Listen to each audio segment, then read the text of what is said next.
தனது குழந்தைகள் உடல் நலமுறுதற் பொருட்டாக கசப்பான ஆனால் ஆரோக்கியமான மருந்துகளை அவர்களின் தொண்டைக்குள் வலிந்து புகட்டும் பாசமுள்ள தாயைப் போன்றே சாய்பாபா தமது அடியார்களுக்கு ஆன்மீக செயல்துறை கட்டளைகளை தெரிவித்தார். அவரது முறை திரையிடப்பட்டதோ ரகசியமானதோ அல்ல, ஆனால் முற்றிலும் வெளிப்படையானவை.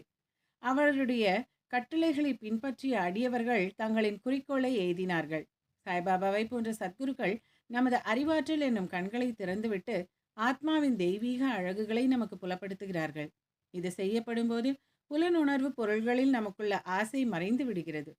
விவேகம், அதாவது பகுத்துணர்தல், வைராகியம், அதாவது பற்றறுத்தல் என்னும் இரட்டை கனிகள் நமது கைகளுக்கு கிட்டுகின்றன.